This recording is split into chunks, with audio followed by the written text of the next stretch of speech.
नमस्कार बच्चों। जैसा कि आप जानते हैं, कोविड-19 वैश्विक महामारी के कारण संपूर्ण विश्व संघर्षरत है। इन विपरीत परिस्थितियों में आप सभी को धैर्य और साहस बनाकर रखना है। हम सभी शिक्षक सदैव आपके साथ हैं। इसी आशा के साथ इस नवीन सत्र में आपका हार्दिक अभिनंदन और स्वागत।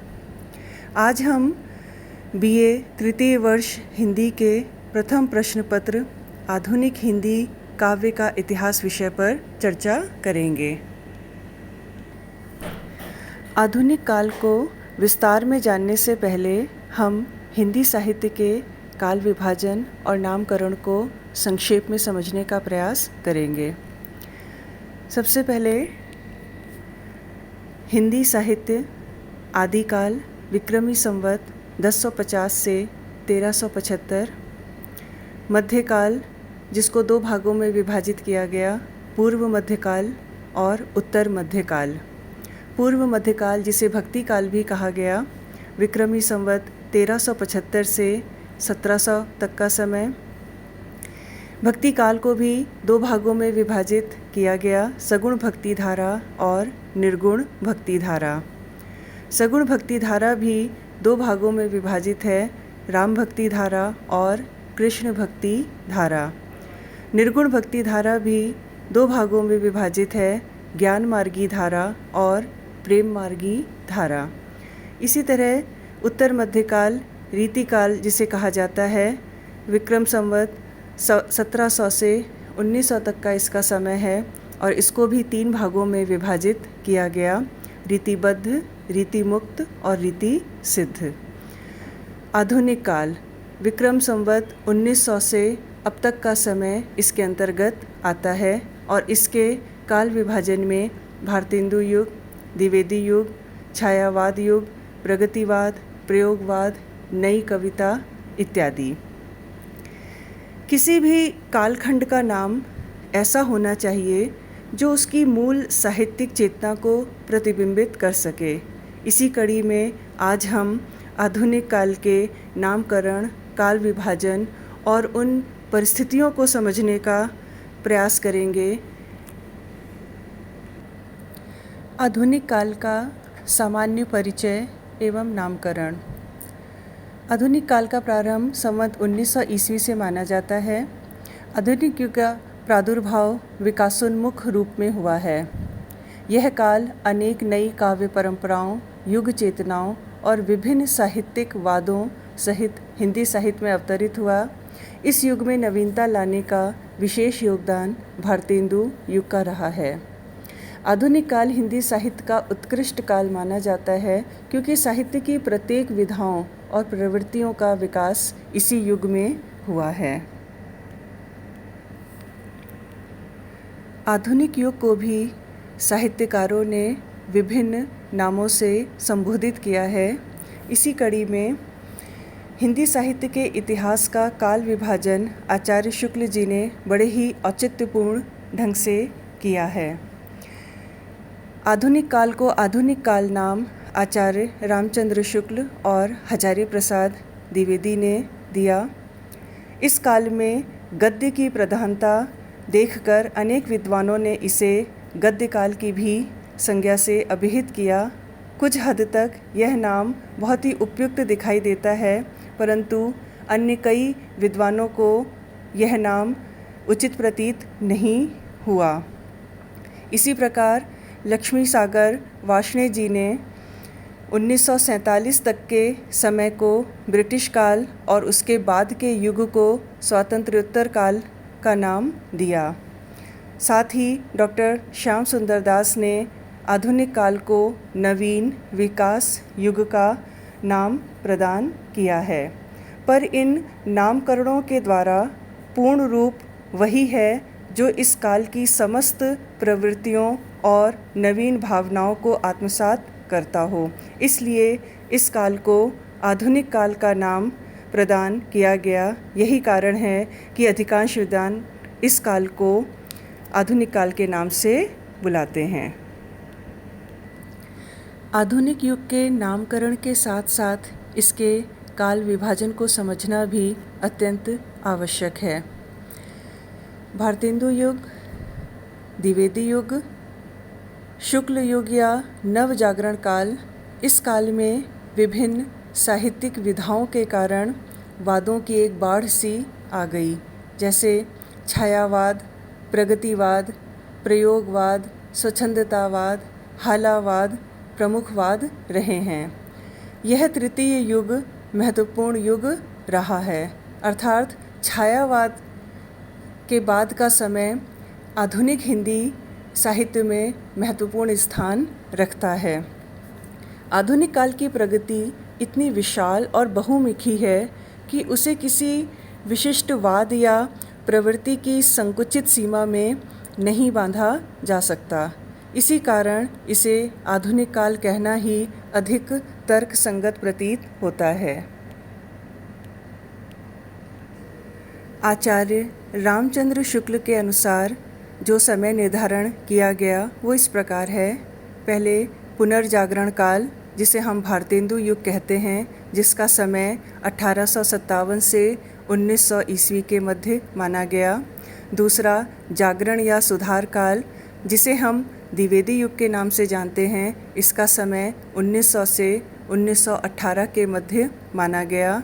तीसरा छायावाद, जिसे हम 1918 से 1938 के मध्य लिखे साहित्य को के माध्यम से हम इसको समझते हैं। और छायावाद के बाद छायावादोत्तर काल के अंतर्गत सबसे पहले प्रगतिवाद और प्रयोगवाद, जिसका समय 1938 से 1953, तथा दूसरा नवलेखन काल, जिसे हम नई कविता के नाम से जानते हैं, 1953 से अब तक माना जाता है। कोई भी काल विभाजन एक स्थूल विभाजन ही होता है, क्योंकि किसी एक काव्य प्रवृत्ति का उदय अचानक नहीं होता। कई विशेषताएं और प्रवृत्तियां जब साथ चलती हैं, परंतु उसमें से किसी समय किसी एक प्रवृत्ति की प्रधानता हो जाती है और उसी के आधार पर उस काल या युग का नाम पड़ जाता है। बच्चों, किसी भी युग का निर्माण अचानक नहीं होता। ये कार्य अकस्मात होने वाली प्रक्रिया नहीं है। हमें आधुनिक काल के निर्माण या आधुनिक भारत के निर्माण में उस समय क्या राजनीतिक परिस्थितियाँ थीं, समाज किस प्रकार का व्यवहार कर रहा था, धार्मिक स्थिति कैसी थी, और सबसे बड़ी बात भारत की अर्थव्यवस्था किस प्रकार की थी। जब तक हम इस तरह की परिस्थितियों को नहीं समझेंगे या जानेंगे, तब तक हम उस काल के साहित्य को भी भली प्रकार समझ पाने में असमर्थ रहेंगे। इसी कड़ी में मैं आपको बताना चाहती हूँ कि आधुनिक काल में जो व्यापक परिवर्तन आ रहे थे, उसके मूल में उस समय की तत्कालीन राजनीतिक परिस्थितियाँ बहुत जिम्मेदार रहीं। भारत में ईस्ट इंडिया कंपनी की स्थापना, भारत का पहला स्वतंत्रता आंदोलन तथा उससे फैली देशव्यापी चेतना की नई लहर, अंग्रेज़ों द्वारा किए गए अनेक सुधार, किंतु अंग्रेजी कुशासन के विरुद्ध भारतवासियों का तीव्र आक्रोश, गांधी जी का आंदोलन, ये अनेक ऐसे कारण रहे जिसकी वजह से यह युग राजनीतिक जागरण का युग भी कहलाता है। राजनीति के साथ साथ ही धार्मिक और सामाजिक क्षेत्रों में भी अनेक सुधारवादी आंदोलन इसी काल में होने प्रारंभ हो गए थे। एक ओर ब्रह्म समाज और आर्य समाज जैसे सामाजिक आंदोलन तथा दूसरी ओर राजा राम मोहन राय, स्वामी रामकृष्ण परमहंस, स्वामी विवेकानंद, अरविंद, महात्मा गांधी जैसे समाज सुधारकों ने भारतीय समाज को बहुआयामी सुधार चेतना प्रदान की। यह भी एक संयोग है कि पाश्चात्य शिक्षा, वैज्ञानिक चिंतन तथा वैज्ञानिक आविष्कारों ने भारतीय सोच की दिशा को बदलने में का महत्वपूर्ण कार्य किया। अब बात आती है पूंजीवादी अर्थव्यवस्था की।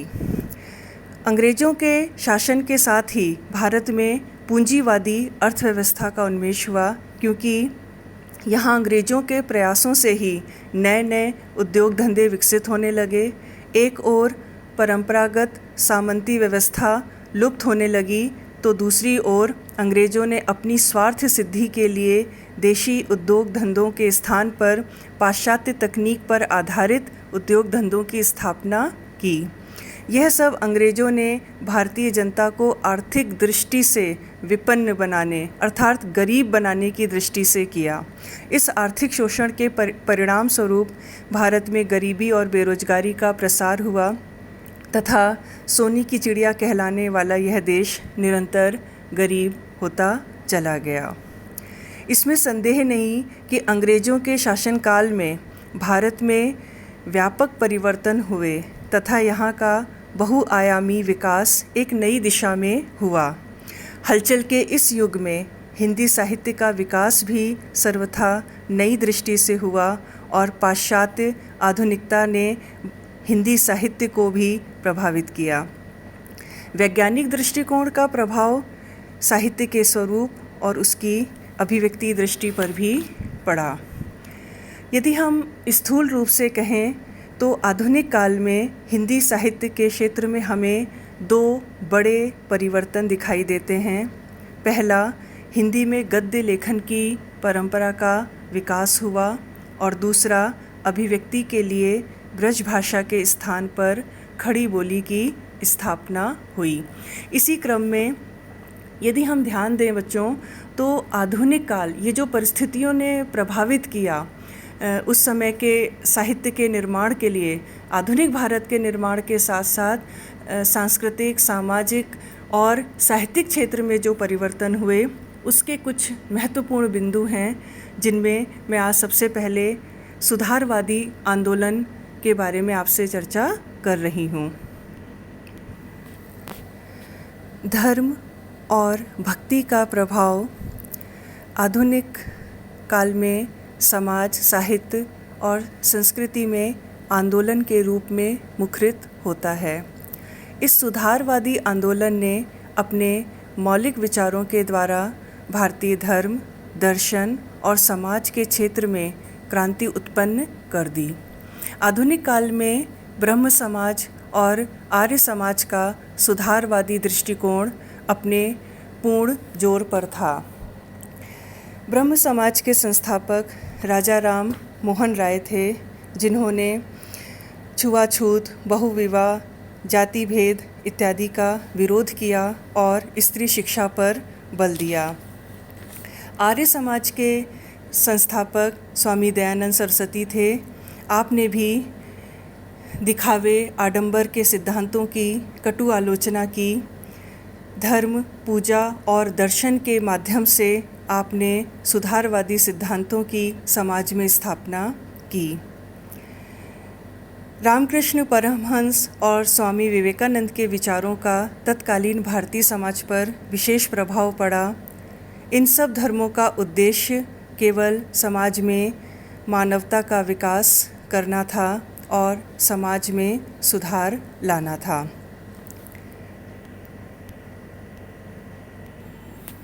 आधुनिक युग की दूसरी महत्वपूर्ण विशेषता यह रही कि यह युग एक नवीन और उत्कृष्ट युग के रूप में उभर कर सामने आया।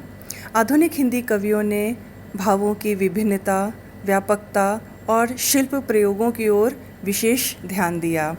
राष्ट्रीय चेतना, नवोत्थान और देश प्रेम आदि प्रमुख विशेषताएं निरंतर आधुनिक काव्य में परिलक्षित होती हैं। इस युग में छायावाद, प्रयोगवाद और हालावाद को छोड़कर सर्वत्र मानव जीवन को ही प्रधानता दी गई है। साहित्य के मर्म की जितनी विवेचना इस युग में हुई, उतनी किसी युग में नहीं हुई। तीसरी महत्वपूर्ण विशेषता खड़ी बोली गद्य की प्रधानता। आधुनिक युग में खड़ी बोली गद्य की प्रधानता चरम सीमा पर पहुंच गई। गद्य और पद्य दोनों रूपों में खड़ी बोली का प्रयोग किया जाने लगा, क्योंकि खड़ी बोली की इतनी आशातीत उन्नति का प्रधान कारण गद्य रहा है। इसलिए इसके गद्य को तीव्र गति आंदोलन को बढ़ावा देना था। हमारा आधुनिक साहित्य नव चेतना, स्वदेश गौरव और राष्ट्रीय चेतना से पूर्ण प्रतिष्ठित है, क्योंकि आधुनिक काल में गद्य और पद्य सभी के लिए खड़ी बोली का व्यवहार किया गया। आधुनिक काल में आकर छंद और अलंकार के बंधन टूट गए और सहज अभिव्यक्ति, जिस तरह हम बोलते हैं उस तरह तो लिख का स्वर गूंजने लगा। आधुनिक काल के जिस साहित्य ने जन जन में अपनी पैठ बनाई, उसका एक प्रमुख कारण रहा मुद्रण कला का विकास, अर्थात प्रेस का विकास। मुद्रण कला का विकास होने के कारण यह हर जगह सुलभता से परिलक्षित होने लगा। इसके द्वारा साहित्य प्रकाशन में तीव्रता आ गई। परिणाम स्वरूप साहित्य जन सामान्य के लिए लोकप्रिय हो गया। मुद्रण कला का सबसे बड़ा लाभ यह था कि अपने उत्कृष्ट विचारों को समाज के समक्ष प्रस्तुत करने में लेखकों को सुगमता हो गई। साहित्य के क्षेत्र में विशेष क्रांति हुई। प्रेस के कारण उपन्यास, नाटक और कहानियाँ प्रकाशित होने लगीं। यह जन साधारण के मनोरंजन का साधन बन गईं। इससे साहित्य सृजन में जो वृद्धि हुई और अनुसंधान की प्रवृत्तियों को भी आधार मिला। प्रेस के द्वारा पाश्चात्य और भारतीय साहित्य का समन्वय स्थापित होने लगा। विचार स्वातंत्र्य के जन्म के कारण हिंदी साहित्य में विषय, विचार, भाव तथा शैली में विभिन्न प्रकार के परिवर्तन हुए। नवीन शिक्षा पद्धति से जहाँ जन चेतना उत्पन्न हुई, वहीं विभिन्न समाचार पत्रों तथा पत्रिकाओं ने पुनर्जागरण के लिए उल्लेखनीय योगदान दिया। आधुनिक युग का साहित्य मुद्रण कला के विकास के कारण अपने रंग रूप, अभिव्यंजना तथा प्रभाव आदि में अधिक अस्तित्ववान होता गया।